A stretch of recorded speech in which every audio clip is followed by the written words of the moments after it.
Ini nanti yang akan kita pakai.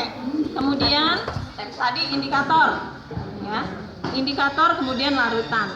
Tidak perlu pipet tetes karena larutannya sudah dimasukkan ke dalam botol berpipet, ya. Jadi nanti ngambil larutannya nggak usah banyak-banyak, 3 tetes saja cukup, ya. 3 sampai 5 tetes lah kalian masukkan sini. Kalau ingin satu larutan ingin diuji dengan 3 indikator, berarti kalian harus menempatkan 3 larutan, misalnya larutan X. Nah, larutan X ini harus 3 masukkan 3 tetes, 3 tetes, 3 tetes. Kemudian diuji dengan menggunakan metiloren, warnanya apa? Ya. Kemudian misalnya dengan bromtimol biru warnanya apa? Kemudian dengan fenolfetalin warnanya apa? Ya, kalian catat, jangan lupa dicatat. Jangan diingat-ingat saja, mesti lupanya, ya. Jadi nanti dicatat, dibuat catatan kecil. Ya. Atau kalian sudah buat cara yang paling cepat, kalian begitu masuk langsung bikin tabel pengamatan, ya. Jadi kan di situ biasanya di meja itu kan sudah ada pertanyaan, itu sudah ada kolom-kolom yang harus diisi, ya. Itu disalin aja, kemudian kalian tinggal ngisi warnanya apa, betul ya. Kalau kita sudah dapat data kan, sudah kerja, sudah dapat data, kemudian kita analisa datanya. Ini relatif gampang, paling gampang, ya. Nanti kalian analisanya bagaimana? Analisanya adalah menentukan berapa pH-nya, berapa trayek pH-nya. Jadi kalian gambar dengan menggunakan garis bilangan. Masih ingat ya? Masih. Ya, dengan garis bilangan. Misalnya larutan X, iya. Kalau misalnya dia dikasih metiloren warnanya kuning, berarti dia kurang dari 3,3, berarti dia ke arah kiri. Terus kalau dikasih bromtimol biru, misalnya warnanya, kalau bromtimol biru itu kan kuning dengan biru, warnanya kuning, berarti ke arah kiri lagi, kan gitu. Nah kemudian dikasih fenolfetalin tidak berwarna, berarti 8,3 ke sana. Trayek dari fenolfetalin 8,3 sampai dengan 10. Jadi kalau dia tidak berwarna berarti dia ke arah kiri. Nah berapa pH-nya? Lihat, untuk menentukan pH-nya bagaimana? Yang arsirannya 3-3-nya. Paling kena banyak. Iya, yang kena 3-3-nya arsirannya itu pH-nya. Ya. Nanti ada pertanyaan, silakan dijawab pertanyaannya. Kemudian kalian bikin kesimpulan. Bikin kesimpulan jangan jauh-jauh. Maksudnya nggak usah yang muluk-muluk. Ya, kalian cukup menentukan kesimpulan gini. Trayek pH larutan X sekian sampai sekian. Bisa Y sekian sampai sekian. Gak usah teorinya panjang gak usah. Ya. Gak nyambung, udah panjang gak nyambung lagi. Ya. Ada pertanyaan? Gak ada, paham yang pertama? Insyaallah. Pakai dasar teori berarti ceritakan tentang indikator. Indikator itu apa? Ya. Indikator itu definisinya apa? Kemudian syaratnya apa untuk bisa jadi indikator? Kalau sudah, saya lanjutkan ke yang kedua, titrasi. Nah, titrasi paling tidak ada 2 macam. Ada asam berbasa 1, ada asam berbasa 2. Artinya ada asam yang valensi 1, ada asam yang valensi 2. Kalau pada saat praktikum kemarin kalian memasukkan zat yang akan dititrasi dengan menggunakan gelas ukur, sekarang menggunakan pipet volumetri. Lucu ya? Itu pipet volumetri. Pipet volumetri. Iya, volumetri, volumetri ya. Volumetri ya. Nah, di sini ada, kalau di mana tuh kalau untuk ngambil air itu ya, kan biasanya pakai ginian, disedot pakai ginian, pakai bola sedot gini. Ini juga kita pakai bola sedot. Zaman saya dulu kuliah nggak pakai ginian, harus nyedot sendiri. Ya makanya harus hati-hati. Makanya akhirnya sekarang kan ada ginian. Ya ini solusinya. Ya. Gimana Bu? Ya, jadi caranya begini. Saat yang dimasukkan ke dalam buret, ini buret ya. Ini namanya apa? Statis. Iya, statif. Ini jangan lupa, jangan cagak nulisnya ya. Enak banget tuh. Cagak. Iya. Ini namanya buret, ini statif, ini klep buretnya. Iya. Nah, jadi titran yang akan dimasukkan ke buret itu adalah titran. Titran itu artinya apa? Larutannya.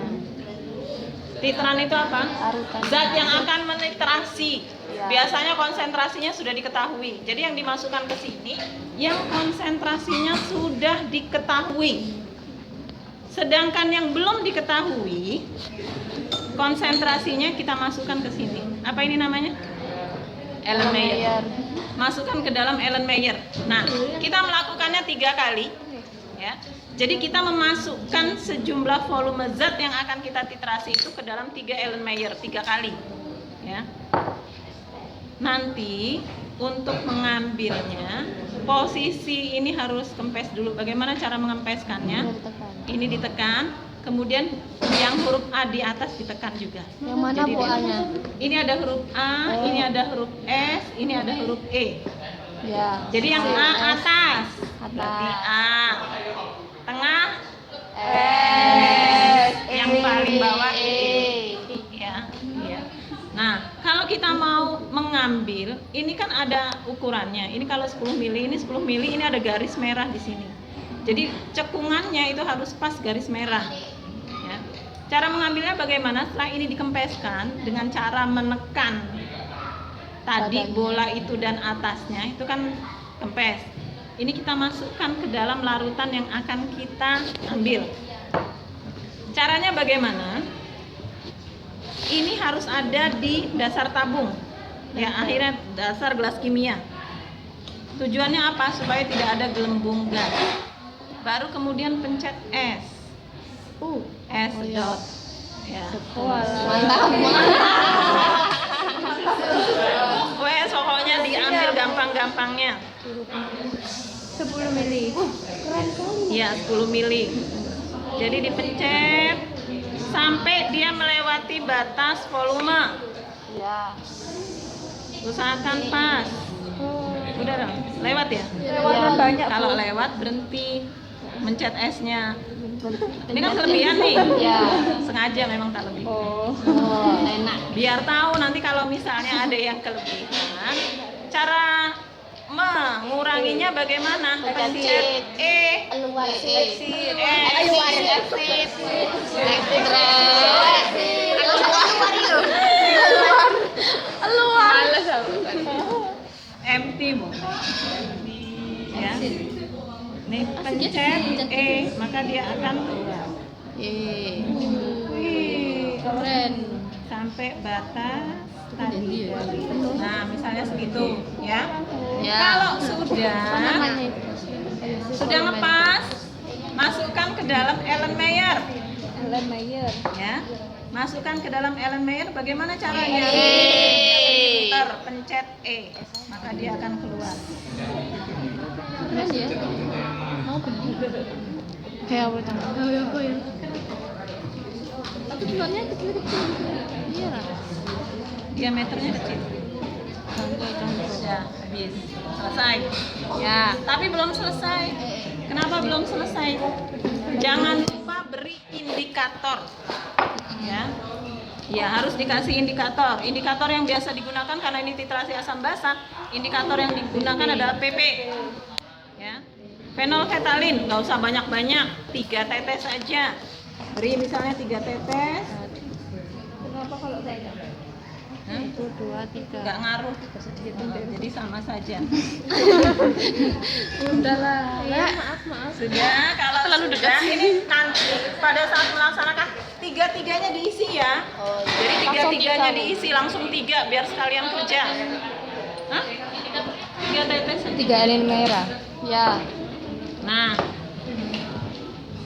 ini tadi apa ya? Taruhannya air. Air kali ya. Air ya, Pak. Nah, ini cak-caknya masukkan apa tuh? Titrannya ke sini ya.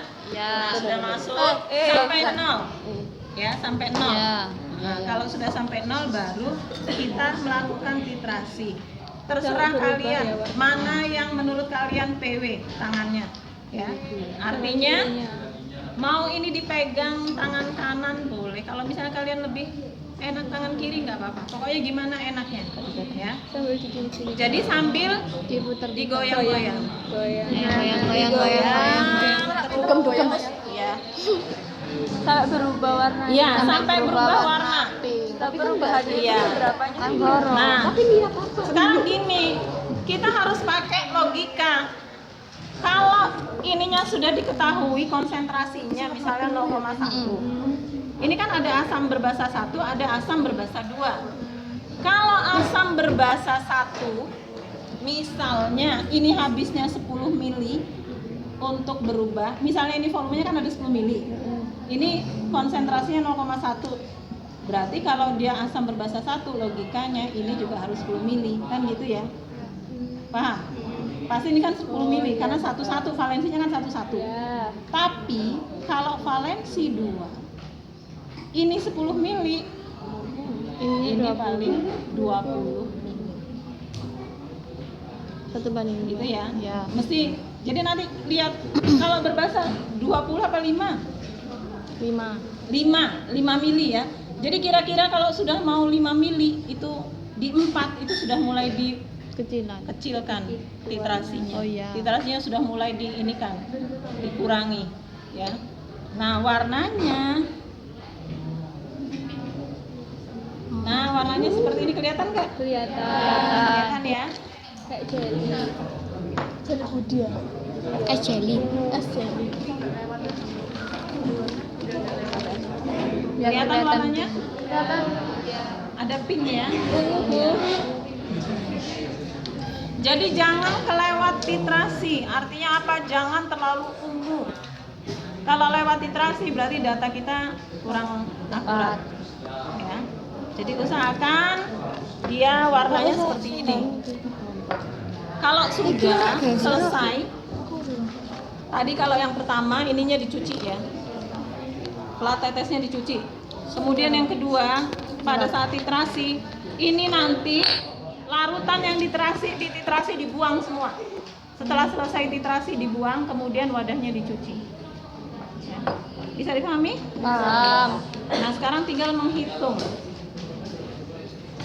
konsentrasi larutan yang dititrasi itu dengan menggunakan rumus kali A sama iya, V1M1 valensi 1 sama dengan V2M2 valensi 2 ya.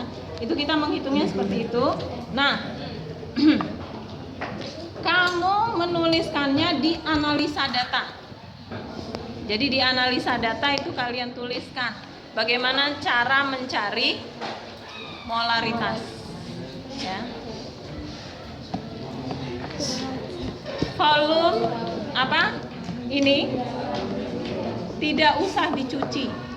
Buret tidak usah dicuci. Yang dicuci hanya dan corong. Nah, kemudian